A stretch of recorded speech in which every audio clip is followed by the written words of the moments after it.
Good afternoon. My name is George Lemieux. I have the privilege of being the chairman of the board of the Gunster Law Firm. Welcome to our webinar today, a webinar that's been in a series of webinars concerning COVID-19. Today, our topic is Reopening Florida, how Florida businesses can safely welcome the return of employees and customers.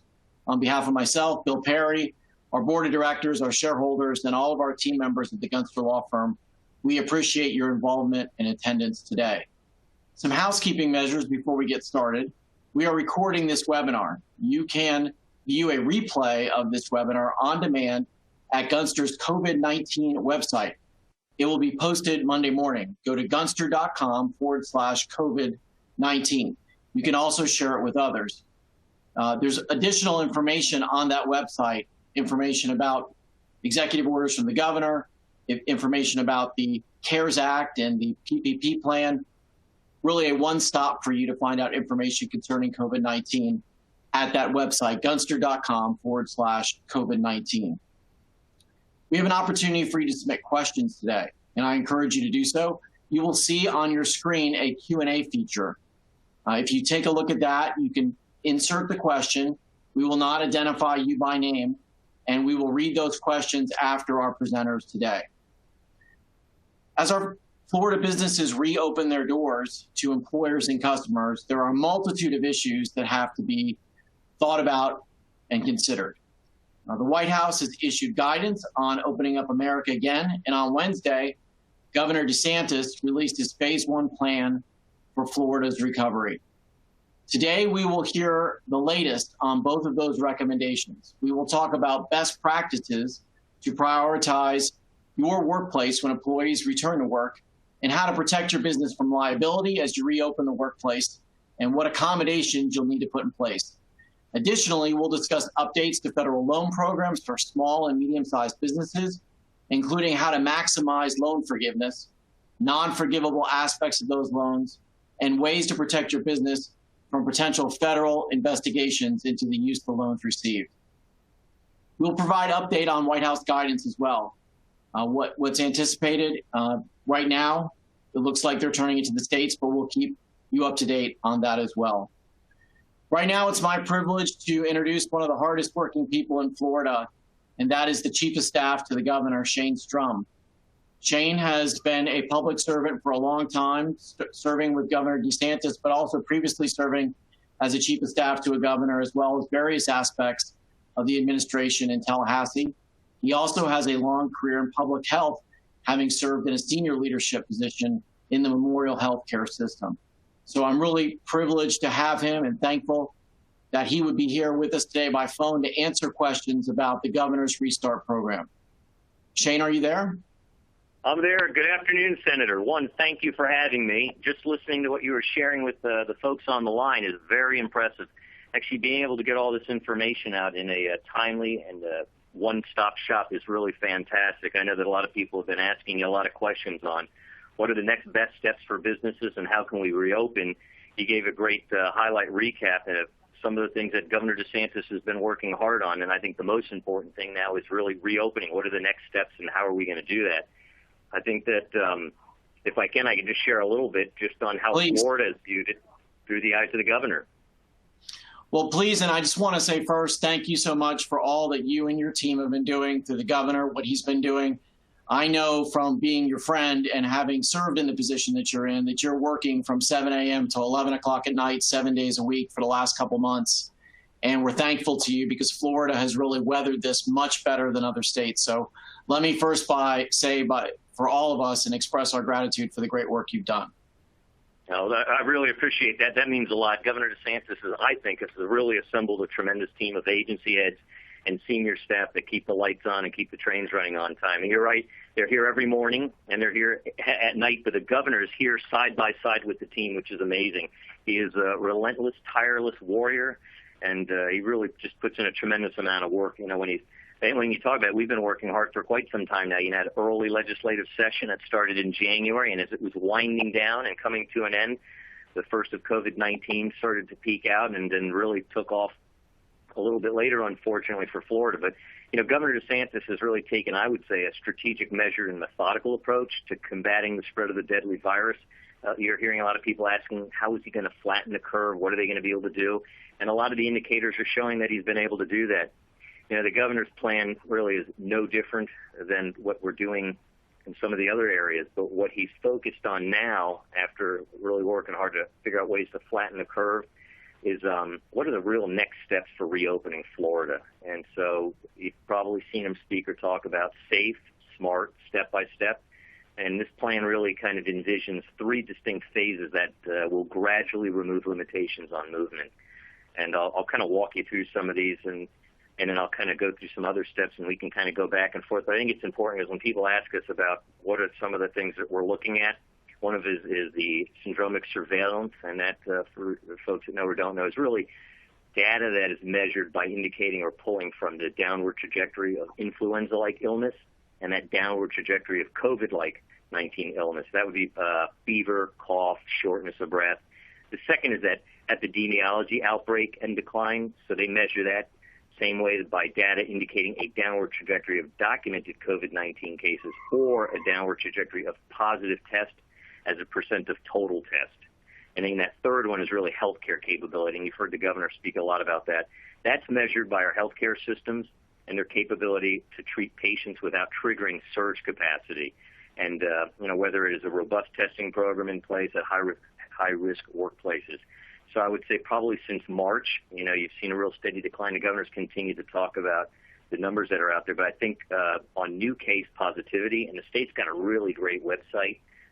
If any of your folks would like to go to the Florida COVID-19, it has data and surveillance. It's a really great dashboard. In fact, Dr. Burks had said it was one of the best, most transparent, open, and easy-to-use websites in the country. It actually breaks out the entire state of Florida. It will share with you total cases. It talks about total positive residents, hospitalizations, deaths.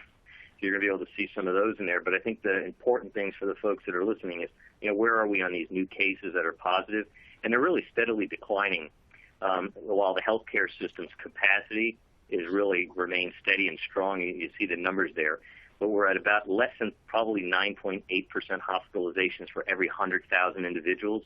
And when you compare that to New York, I think they were around 70 hospitalizations per every 100,000. So that's really a big difference. And so through each of these phases, that's going to help us on the reopening. And the governor wants to make sure that we're data-driven, not date-driven. And I think I think you were able to see that really on Wednesday when he kind of shared the plan on reopening Florida. And he did that in close coordination. That wasn't in a vacuum. He created a Florida task force. It was the Reopen Florida Task Force, or I know many of your members and folks on the phone had played a pivotal and important role in that. And he also worked with the Surgeon General, Dr. Rivkees. He worked with Secretary Mayhew, and Jared Moskowitz, another hometown Broward guy who's been working hard really to make sure all the logistics, for the swabs and the test centers, the governor's worked extremely hard to make sure that as they come in, Jared gets those out as quickly as possible. So really we coordinated with the state's public health systems and kind of then went from there to figure out what would be the next phases or how would we appropriately base those on medical data and then kind of building in some benchmarks. So we have 3 phases. I could walk you through those, George. That would be great, Shane. Why don't you start with phase 1, which the governor announced on Wednesday, and tell us where that applies and what it means. Okay, that's perfect. I'll go from there. Okay, so phase 1, so let's see, phase 1. Let me start with the first thing. The executive order that was issued originally was to end on Friday, which is today. The governor extended it to go until May 4th. And as you heard, the governor made an announcement today, which is very exciting, where he opened all state parks. So on Monday, all state parks will resume. There are about 175 in Florida, but 80 of them, Secretary Noah Valenstein has worked hard and diligently to make sure that those are prepared and ready to be open so people can bike, hike, walk, get back out there and could be physical and exercise. So phase 1 will begin on Monday, which is the 4th. Persons may leave their home and currently operate not that they're urban, but they're able to be more mobile. Vulnerable populations, the governor is still strongly encouraging that you stay at home unless seeking some sort of services. Individuals in Florida will continue to follow the safe practices outlined by the CDC, which I'm sure you're all following. But specifically, individuals should not congregate in groups of 10 or more. This is staying in place. They should avoid non-essential travel within and outside the United States. And we're going to encourage them to continue to follow the CDC guidance regarding the 14-day isolation. A lot of people asked us if that's still there. If someone's coming in, they would be asked to follow that. especially from an international destination or any other areas with a significant presence of COVID-19. And then in terms of businesses, what can businesses do, Shane? So perfect. So for businesses, let's start with restaurants. We want them to continue to practice safe sanitation, social distancing measures. And what does that really mean? That means that they can seat people of no more than 10 or more, separate parties by 6 feet, keeping the bar area closed, and then limiting indoor seating capacity to 25% of their occupancy building capacity. But what also is part of that executive order is all outdoor dining is open. So they'll be able to do outdoor dining and then 25% inside. So now retail establishments are operating at no more than 25% of their building capacity, and they'll have to follow CDC guidelines, OSHA, those other things. And then the great news is also a lot of people have been asking about libraries and museums and how will those work. They will follow the same rules. So museums, libraries, they'll continue to operate at no more than 25% of their building capacity. They'll have to be in compliance with their local rules. But individuals, we're not going to open venues for such things as theaters, theme parks, and personal care services that require close contact, like barbershops and salons at this time. Then gyms, vacation rentals, bars throughout the state will remain closed. You were asking probably also about all your business folks. That same 25% will apply for them. And then the big thing that we had a lot of questions on were elective medical procedures. Those will begin statewide at all those facilities that meet the specified criteria, which is really going to be preparedness and making sure there's continued cooperation on the COVID-19 response. And they're being required to maintain the PPEs. But I think everybody wanted to see the elective surgeries and practices be able to come back. And then on visitations for long-term care facilities and correctional facilities are going to remain prohibited. So that's extremely important. That vulnerable side of those people that are in long-term care facilities really need to be vigilant about having people visit them or them going anywhere. And then schools, you heard about that a few days ago, or even more than that now, will remain closed through the remainder of 2019 and 2020. That's kind of a high-level overview of getting there. So it's except for South Florida, where you all are. I know you have members from all over, but South Florida is kind of under a different.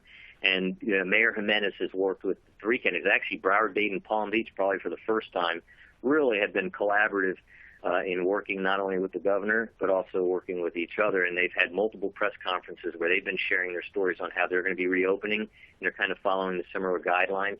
Just a few days ago, they also reopened their marinas. They opened golf courses and people doing exercise and going outdoors again. So you're seeing that southeast Florida will go a little slower than the rest of the state. And then a big question has really been, how will the governor kind of make those selections? Because you heard there's a phase 2 and a phase 3, and I think he'll peel those back a little at a time. And Shane, for southeast Florida, for Palm Beach, Broward, and Miami-Dade County, do you have a expectation or timetable when those 3 counties might also be under the phase 1 reopening for restaurants and office buildings and things like that?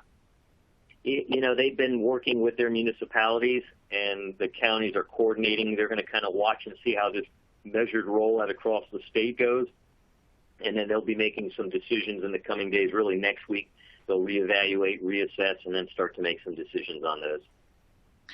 And you mentioned phase 2 and phase 3. Obviously, as you said, the governor is going to make those decisions based upon the data and the science. But can you give us a preview of what those phase 2 and phase 3s may look like? Is phase 3, back to, I won't say normal, but a new normal? Give us a sense of what those 2 programs might look like. Yeah, that's perfect. So I'll go with what the recommendations or what phase 2 would really look like for reopening Florida. And these are recommendations from the task force and what the governor's taking in for consideration. But he is going to stay strong in the vulnerable populations. They should continue to stay at home. Social gathering should be limited to less than 50 people with appropriate social distancing of at least 6 feet. That's that CDC norm. Non-essential travel for individuals should resume.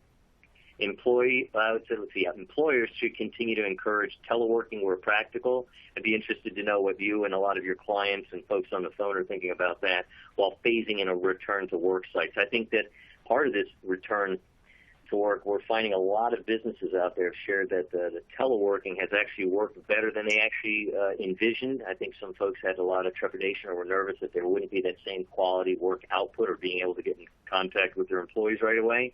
So that could really look at what does the workplace of tomorrow look like after COVID-19. But all employers, so when you're talking about your firm and others, one of them will be all employers should really screen employees before entering the premise for symptoms of COVID-19 or influenza-like illness where practical. Take the temperature of each employee.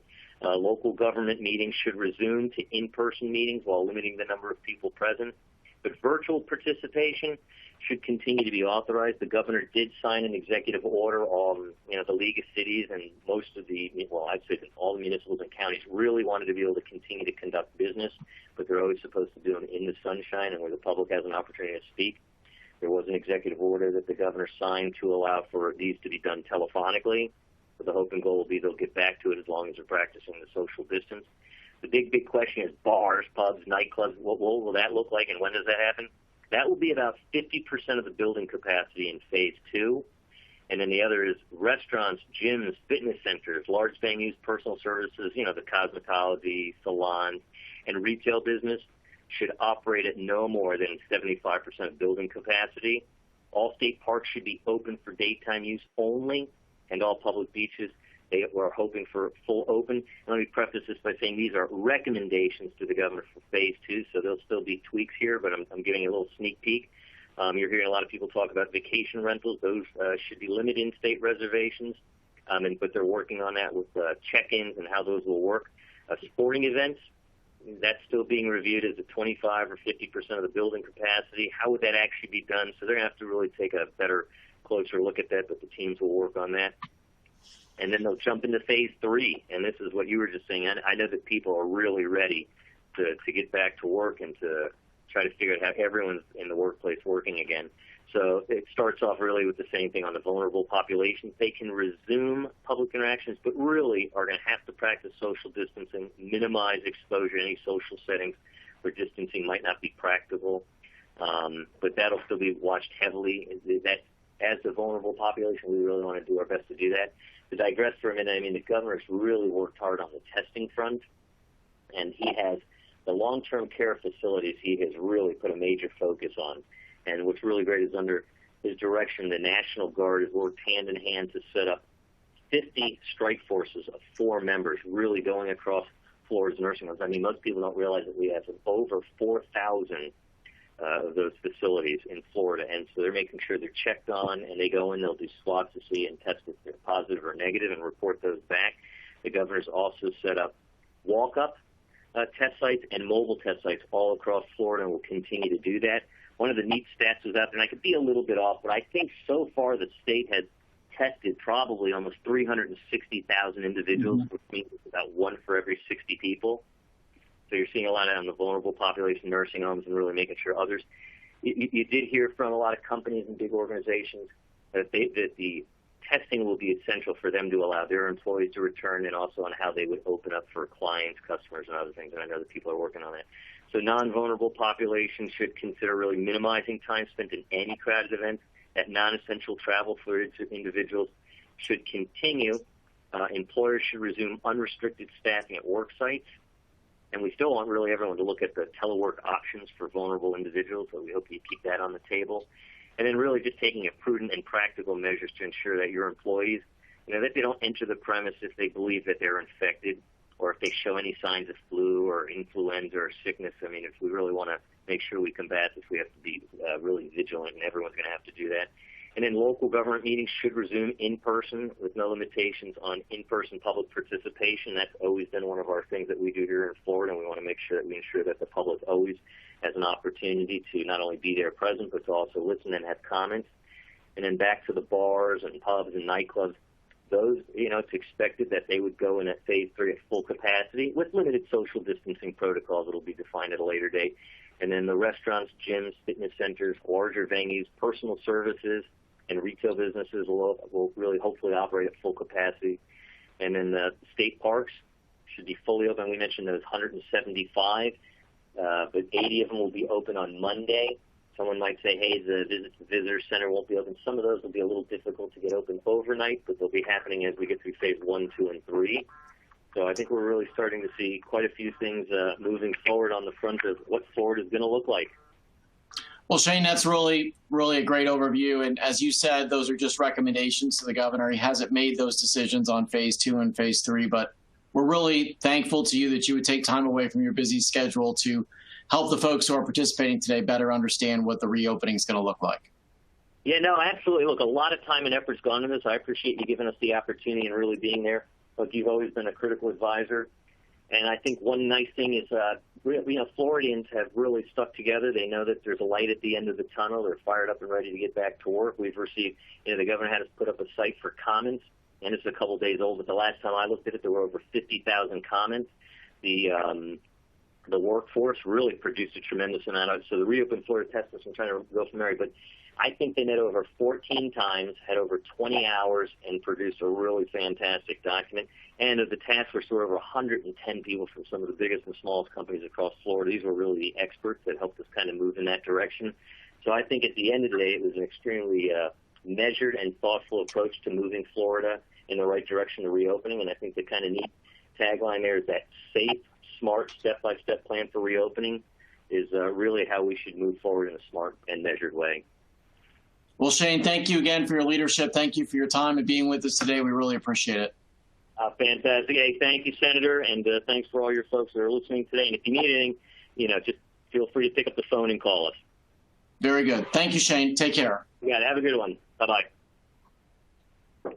I'm now going to turn it over to my colleague and partner here at the law firm, Joe Santoro. Joe is the chair of our labor and employment practice. He's a litigator, and he serves as employment counsel to our law firm. Joe's going to be able now to take sort of what those broad recommendations that the governor has given, that you heard from Shane Strum about, and turn them into some practical advice for you and your businesses as we begin to reopen. Joe? Thank you, George, and thanks to all of you who have joined our call today. I know that there are lots and lots of questions about how to reopen and how to reopen safely, and I'll do my best. There is a lot of guidance out there, but we have a limited amount of time, and I'm going to try to highlight for you what you need to look at and some of the key issues and decisions that you need to make when you're returning your employees back to work. And paramount among all of these things is, employers desire to and need to reopen their workplace in a manner that is safe and provides a safe working environment for your employees, and one that also engenders some confidence from your employees that you're doing the things that you can do to keep them safe. And that will go a long way to encouraging your employees to come back to work and begin to work productively in your business. So as George mentioned and as Shane mentioned, a lot of what's out there are recommendations and not mandates. And the reason why it's important, certainly for us as lawyers, is that when you start to see federal agencies and state governments and industry groups issue recommendations, what happens with that is they quickly become what's called the standard of care, meaning that these are the things that you're going to be, whether it's law or not, you're going to be held accountable to in terms of what you're doing and whether or not you're doing what is reasonable under the circumstances to protect your employees and to maintain their safety. So it's really important that you pay attention to the guidance that's out there. And I want to highlight for all of you the main federal guidance that's available and that you should be looking at. And we do have, for those of you that are watching, we do have a slide on the screen, and I specifically wanted to include this slide because I've listed here the main sources of federal guidance that you need to be looking at. And it includes the White House guidance, guidelines for opening up America again, which were issued a couple of weeks ago, OSHA's guidance on preparing workplaces for COVID-19, the Center for Disease Control's interim guidance for business and employers to plan and respond to coronavirus, the EEOC's pandemic preparedness in the workplace guidance, and the EEOC's interim guidance, as well as the governor's recent order, which we just got. And there are also to consider any local orders, such as Miami-Dade County's local orders and orders that are being issued in local jurisdictions. And then you add to that as I said before, but it's not on the slide, any industry-specific guidance and recommendations that industries might have. So all of those things are very important in terms of the guidance that's available to employers and are things that you should be looking at. Well, why does this matter? Well, first of all, what you have to understand is that the guidance that's out there provides recommendations, usually not mandates in terms of what employers need to be doing. But they also, as I said before, establish the standard of care that employers need to follow. And for those of you that are concerned about, your employees and claims that might be brought by your employees, keep in mind that we do have Florida's immunities under the workers' comp laws that protect employers from getting sued by their employees when they get injured or sick as a result of an exposure in the workplace. But those have some exceptions, and those exceptions can include exceptions that relate to whether the employer knew of a dangerous condition in the workplace, failed to take action to prevent an employee from getting injured, and also if the employee was unaware of the dangerous condition. So it's really important in order to maintain those immunities that employers not only develop policies that inform and advise their employees on the risks associated with being at work and the things that they should be doing to protect themselves at work, but also to do some training for your employees on what those policies are. And those are going to be very important to ensure that you maintain those workers' compensation immunities for your employees. But workers' compensation, of course, applies only to workers. And so the real risk or an additional risk for employers comes from, who else comes into your workplace? If you're a restaurant, what are your obligations and duties to your guests? If you're a business, what are your obligations to the people that come into your facility? And what's going to happen here, what we anticipate happening, is that all of this guidance that's out there that's being issued by the federal agencies is going to establish the employer's standard of care for those that are coming into its facilities. So in addition to issues with respect to your employees and claims by your employees, you're going to need to follow this guidance to make sure that if someone comes into your facility and gets sick, you've done the things that the guidance says you should do in order to keep your workplace clean and infection-free. So let's take a look, if we can, at the White House's guidance for opening up America again. And just like the governor's plan, what the White House guidance provides is a phased approach. And that phased approach is determined by areas meeting certain gating criteria. It's a little bit complicated, but basically when there is a decrease in infections in the community and the testing demonstrates that there's a downward trend, the guidance kicks in, just like the governor's guidance. And what the White House guidance provides is that employers have to develop appropriate policies in accordance with federal, state, and local regulations. They have to monitor their workforce for indicative symptoms, including the guidance suggests, and this is one place where the White House guidance actually conflicts a little bit with OSHA guidance and CDC's guidance, including requiring employees who are experiencing symptoms or have tested positive for a COVID-19 infection, provide a return to work certificate or be cleared by a doctor before returning. The CDC guidance and the OSHA's guidance on this point kind of suggests the opposite, that it might be difficult for employees to be able to get a note from their doctor due to overcrowding of the system and doctors' availability to provide those things. So they kind of suggest that you don't have to get a doctor's note. And as a general rule, what we've been telling clients is, look, if you can get it, great, but don't mandate it. If the employee is unable to get clearance from a doctor, have them certify to you that they have met the criteria under the CDC guidance for being able to and self-isolation. And I'll talk to you about what that is in just a minute.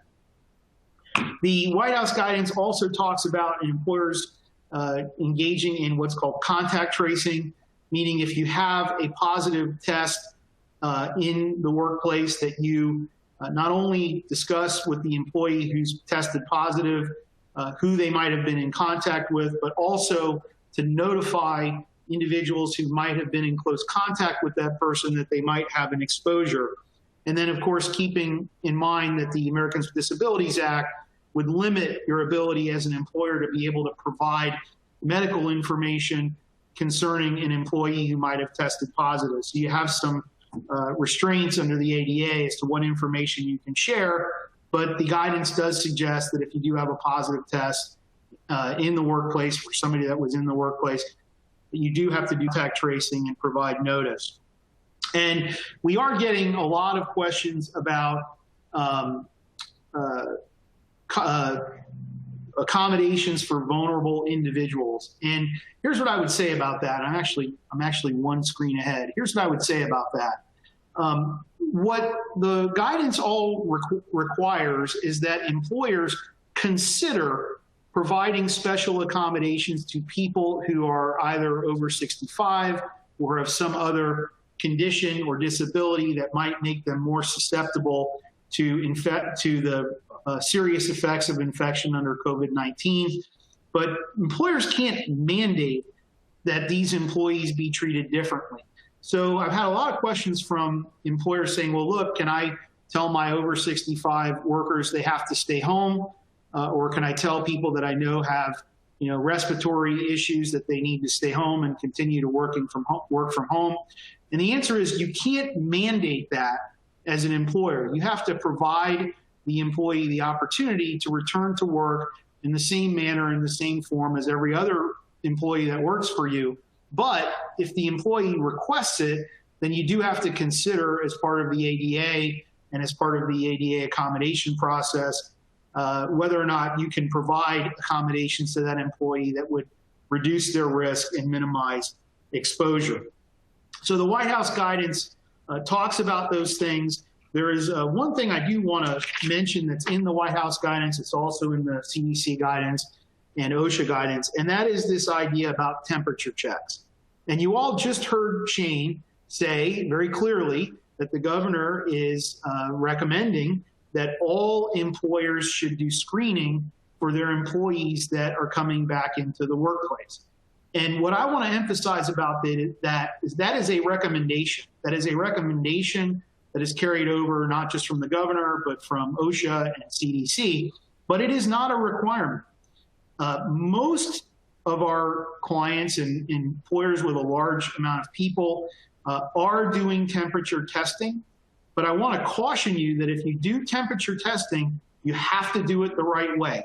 And what I mean by that is when you designate an employee as someone who's going to be the person to temperature test your workforce as they come in the door, that makes that employee somebody that might be considered high risk under the OSHA guidelines.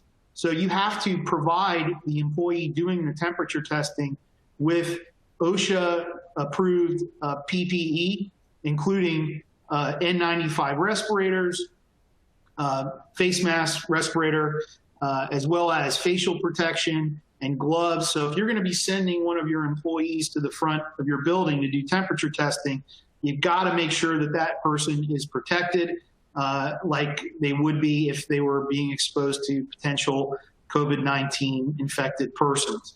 So that's very important. What we have seen some clients do, instead of doing it themselves, we've seen some clients outsourcing the testing to a qualified provider that can come and do it appropriately and do it safely. We've seen some other clients turn to technology, try to use technology resources. There are even systems available now where you can set it up where as your employee comes into the building, they get scanned electronically and their temperature is met. Obviously, that's pretty sophisticated and not something that most employers would do unless you have a lot of employees that you have to clear. But please make sure that if you're going to do temperature testing, that you're doing it safely and appropriately under OSHA's guidance. So that's the White House guidance. I want to just quickly go to OSHA's guidance. And OSHA's guidance, and this is a little more complicated to read, but it's broken down into things that an employer can do from an engineering standpoint, from an administrative standpoint, and from work practice controls. And from an engineering standpoint, all that really means is, are there things you can do to the physical space that would be used to minimize risk to employees? For example, if you go to the grocery store now, you'll see that all of the cashiers have shields that have been placed up, sneeze guards, to protect the employees that are interacting with the public. That's an engineering control. Changing around your workspace, closing areas of your workspace, things that you can do to create physical barriers to minimize risk are suggested under OSHA. The other thing is, and we talked about some PPE and face mask issues, but I want to make sure everyone understands that there is a difference between a respirator, an N95 approved respirator, and a face covering. And under OSHA's guidelines, the only employees that are required to have respirator qualifying equipment are those that are in high risk. And generally speaking, high risk relates to people who are in the medical field, who might have direct exposure with individuals that have COVID-19 or other respiratory illnesses. So for most people, the law, or at least the recommendations under OSHA's guidance, would not require you to provide PPE level protection to employees. That doesn't necessarily mean that you can't ask your employees to wear face coverings or other types of masks. So we get a lot of questions from clients about, well, should I require everyone that comes into my building wear a face covering? And the answer is you certainly can do that. And then the next question is, should I pay for it, or do I have to pay for it? And the answer to that is maybe. And why I say maybe is that there have been some local governments and state governments, such as New York, for example, has issued an executive order saying if you want to go back to work, you have to provide your employees with face coverings at the employer's expense. And so there they have to do it. In Florida, we're not aware presently of anyone requiring face protection, but many employers are doing it not just because they want to protect the work environment, but also to give their employees some comfort that they can come back to work and things are being done to protect them. The last thing I want to say about the OSHA guidance is you've got to really avoid going too far. And what do I mean by going too far? There are lots of people out there that are writing all kinds of articles about things you can do and things that you should do. I would caution you not to go crazy with this stuff, okay? Start with what the federal guidance suggests and recommends that you have. Do those things that are appropriate and work within your business, but don't start creating a bunch of policies and processes in your workplace that are difficult for you to police, difficult for you to maintain, and difficult for you to enforce. Because the worst thing you can do is adopt a bunch of policies that you're not going to follow, right? So be measured in your approach, do the things that the guidance suggests you should do, but don't go too far and don't try to do things that you're not going to be able to accomplish. And then I just want to touch on two little things. I know we're running a little short on time, but keep in mind that both Florida law and federal law require accommodations for people with disabilities. So if you get those requests, hey, I'd like to continue to work at home, don't just outright deny them. Make sure you understand why the employee wants to work at home, because if they do have a disability, you might be required to accommodate that if you can. And then be careful of disciplining employees that don't want to come back to work. And the reason why is we are expecting that employers are going to get a lot of claims under Florida's Whistleblower Act by employees who get terminated because they don't want to come back to work because they don't feel like the employer is doing enough, either under the OSHA guidelines or CDC guidelines, to protect their safety and well-being. So you want to make sure that if you have an employee that doesn't want to come back to work, you ask them why, you understand what their concern is before taking disciplinary action against that employee for not coming in. So we'll have some time for questions at the end, but that's a very 30,000 foot overview of some of the basics. Thank you, Joe. Appreciate that. I'm now going to turn to my colleagues, Adi Rappaport and Jonathan Osborne. We're going to spend about 10 minutes talking about issues concerning the CARES Act. There's been a lot of guidance given by the federal government on the PPP program, the Payroll Protection Program. And we want to make sure that everybody's up to date with that guidance and what you can do as you determine whether or not you're going to keep the money, seek forgiveness for the loan, and how that may work coming in the next couple of weeks. So let me first turn to Adi. And I want to ask you, Adi, if you could just let the folks know who are watching in, what is the current status of the PPP loan program? So good afternoon, everyone. Round 2 is underway. Last week you saw that Congress reappropriated or appropriated an additional $310 billion. And the SBA and the banks started processing those loan applications this week on Monday. The SBA processes the loans through a system called E-Tran, which you may have seen in the news. That's the way that banks submit the loan applications and the SBA provides loan numbers. That's where the glitch has been. The software is not intended to process this many applications. And so the SBA has been working on lowering the batch number in terms of bulk submissions. And in addition, the SBA on Wednesday made the portal available exclusively during an 8-hour period only to banks with a capitalization of less than $1 billion.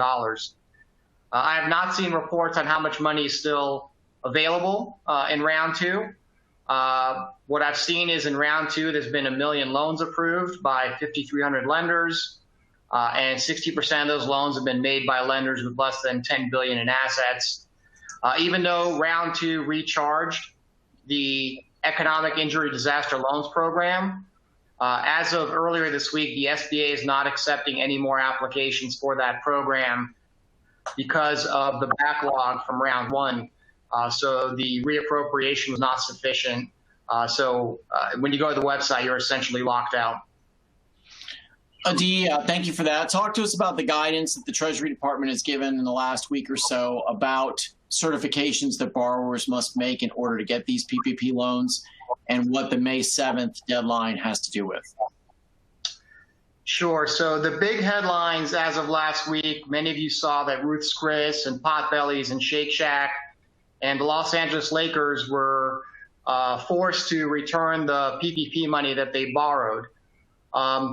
The certification that every applicant makes on the loan application is that current economic uncertainty makes the loan request necessary to support the ongoing applications of the applicant. What the Treasury Department, so first observation is this certification's been there since day one, since the CARES Act was enacted, but it seems like from the Treasury Department's perspective, borrowers were not weighing all the factors relating to necessity for the loan. So last Friday, the Treasury issued another FAQ, it's called FAQ 31, that essentially invites every business to re-examine the necessity of the loan.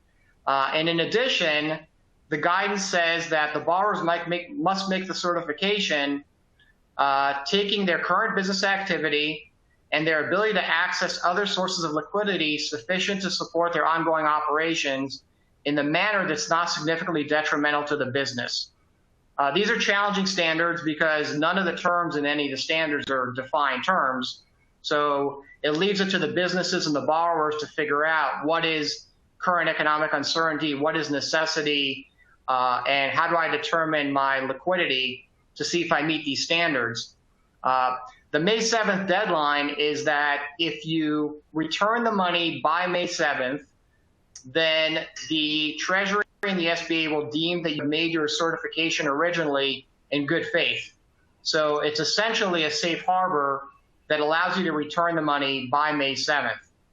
A few observations. What we are recommending is that every borrower between now and May 7th, and this may be your homework for the weekend, is to go back and prepare an internal analysis that goes step by step and examines specifically why the loan was necessary to maintain current operations. The analysis will look differently for different borrowers, but I would suggest that you focus on payroll.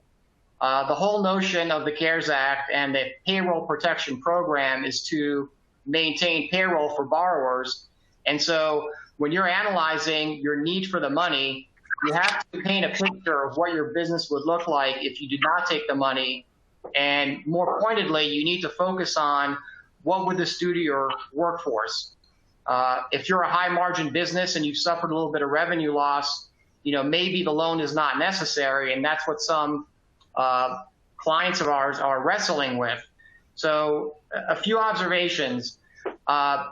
Try not to over-focus on the current economic conditions part of the test, because everyone can articulate reasons why the COVID-19 crisis is affecting their business. The difficult part is showing necessity. So I would focus on necessity. I would focus on payroll. And what would your business look like operationally if you did not take the PPP loan, based on your needs? And the other thing is focus on your liquidity. Do you have cash in the bank? Do you have an easy way to access a line of credit? Even though the CARES Act originally waived the credit elsewhere requirement, it seems the Treasury is inviting you to do all this. And once you complete this analysis, our recommendation is you take it back to your governing board for approval to confirm that you agree that the original certifications are met. That's great advice, Adi. Thank you for that. I want to turn it over to Jonathan Osborne. Jonathan's a former assistant United States attorney who prosecuted fraud claims here in the Southern District of Florida for the federal government. Listening to what Adi just said, Jonathan, and understanding this certification issue and the evolving guidance from the federal government, talk to us about what might happen in the future with audits, with evaluations by the federal government, investigations, what agencies will be involved in that, and what they will be looking for, and what can businesses do now to protect themselves. Sure, and thank you, George. Good afternoon, everyone. As Adi has already mentioned, there's already scrutiny that's been placed on businesses that receive PPP loans, and it's at the executive as well as the congressional levels.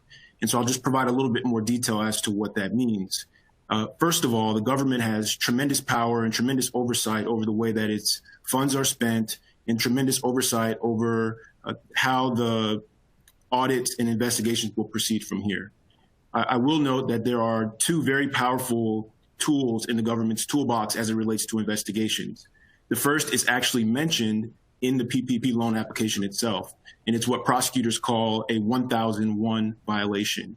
And that is basically a law that makes it a federal crime to make any material false statement that is within the jurisdiction of the federal government. The jurisdiction in this instance would be within Congress's purview, as well as within the Treasury Department's purview. This law has been applied in many high-profile white-collar investigations, including the Martha Stewart investigation and most recently the prosecution of Rick Gates. Another very powerful tool in the government's toolbox is the False Claims Act, which also contains criminal penalties as well as civil penalties. As it relates to civil penalties, the False Claims Act provides for potentially enormous damages for a party that is investigated and ultimately prosecuted by the government under the civil statute. The damages can be as much as 3 times the amount of the original claim. And for both of these laws, both Section 1001 and the False Claims Act, there is a maximum criminal penalty of 5 years imprisonment if an individual is prosecuted and convicted of a violation of either statute. As it relates to which government agencies have the authority to investigate PPP or CARES Act related fraud, it's actually quite broad as well. We anticipate that congressional committees will conduct their own investigations. The Treasury Department's OIG will conduct investigations, and the Department of Justice, both at the national level as well as locally in Florida, will have a task force. And in fact, the office where I used to work, the U.S. Attorney's Office for the Southern District of Florida, has already launched a task force that will focus on all the various types of potential fraud relating to the COVID-19 pandemic. And George, just lastly, as it relates to what we recommend. So first of all, I recommend that every business in the state of Florida that accepted a PPP loan or intends to accept a PPP loan operate from the time of application through the receipt and use of those funds as if you expect an audit to come. I strongly recommend that you follow the advice that Adi just provided. Second, remember that in any investigation, it's not just what you know or what you think. It's oftentimes when the government arrives at the doorstep, what you can prove. And so it is key to have the documentation necessary and to work with your counsel, to work with your accountant, to make sure that at every step of the way, you've documented your records so that the investigation or audit will be as impose as little an intrusion on your business going forward as possible. And lastly, under the False Claims Act, it's important to know that a False Claims Act violation can be brought by a whistleblower.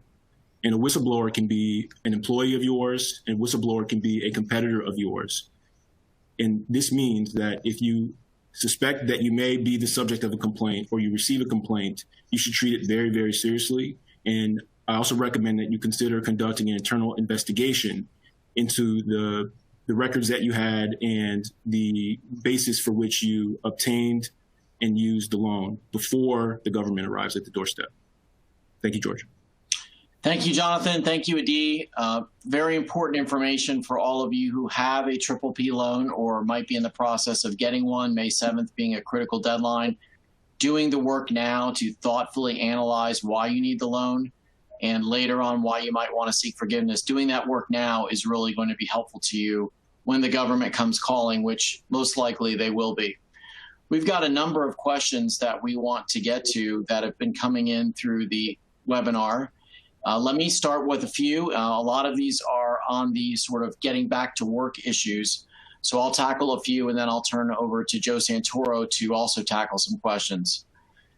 There's a question about, has there been thought given to resuming in-person classes in the fall for colleges and universities? And the answer to that is yes, they are considering that.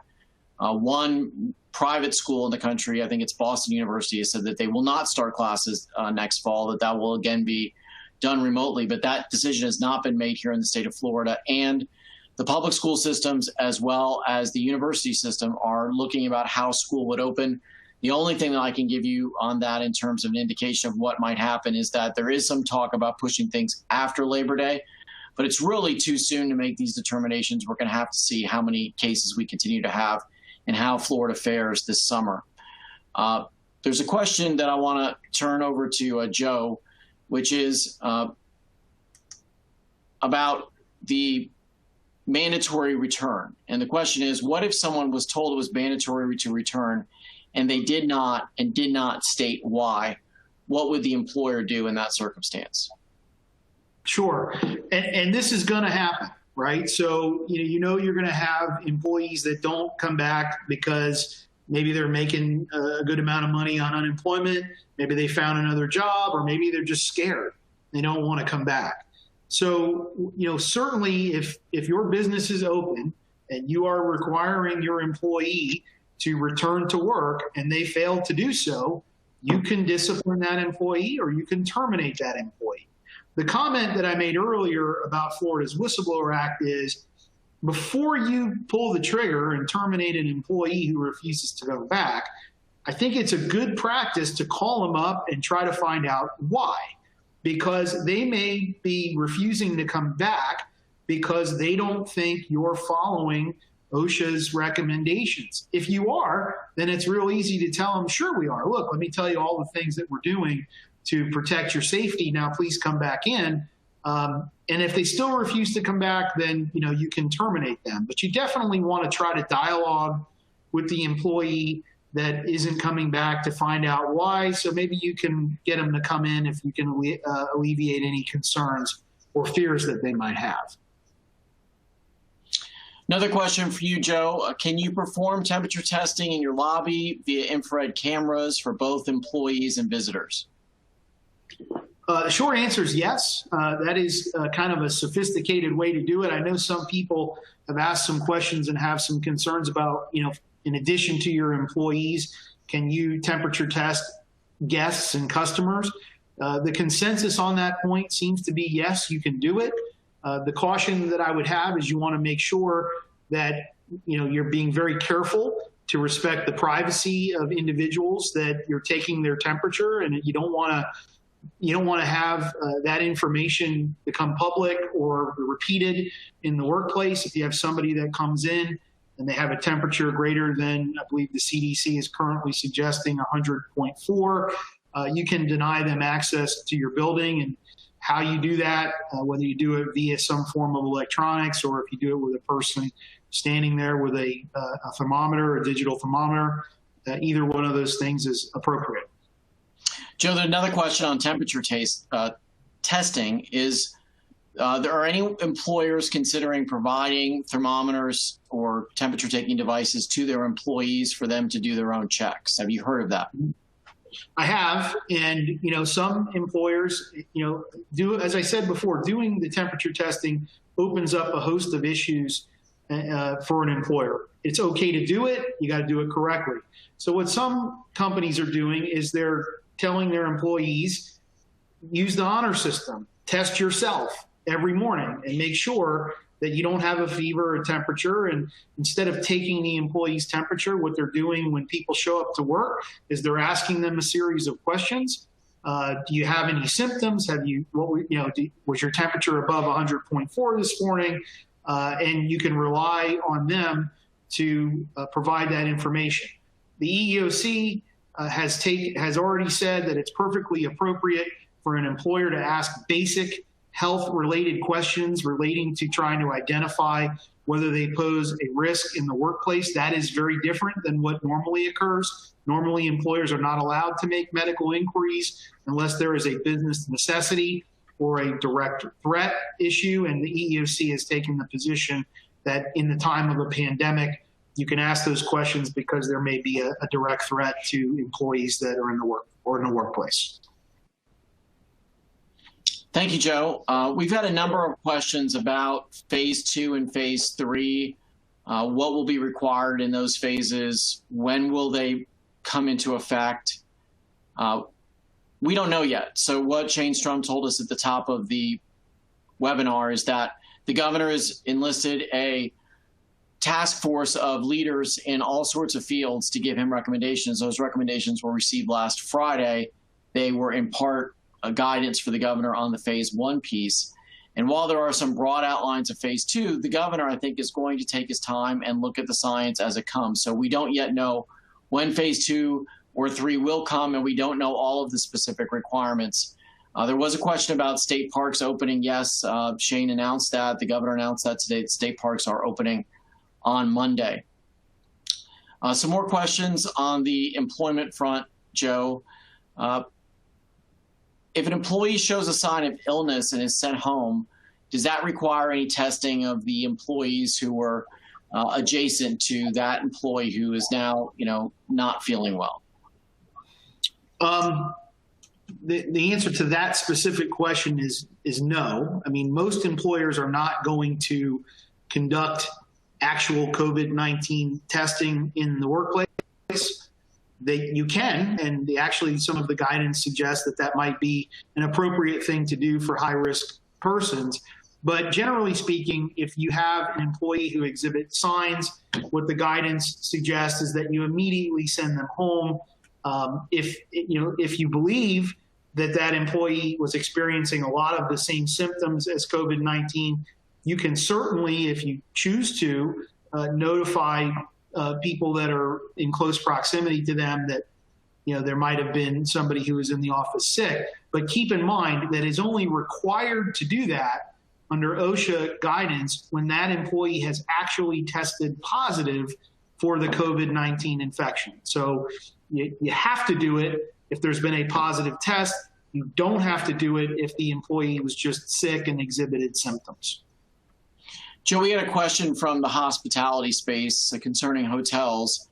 Can a hotel ask questions to customers, asking if they have a fever or symptoms? Have they been around somebody with COVID-19? Can they take temperatures of customers as well? On the taking of temperatures, the answer appears to be yes, right? What most of the guidance and most of the people analyzing this are taking the position that you can, in a time of a pandemic, you can limit who enters your restaurant, your hotel, to ensure that you're protecting the safety of your employees. And a temperature test, you have to disclose to them, of course, that you're taking their temperature and make sure they consent to it. If they don't give you consent, you can deny them access based on their lack of giving consent. I haven't seen anyone analyze the question of whether you can inquire of guests the same types of questions that the EEOC has said you can inquire of your employees. So I really don't know the answer to that. It would seem to me that you probably wouldn't want to do that. The EEOC has given clearance for purposes of asking private medical information of your employees in this very limited circumstance.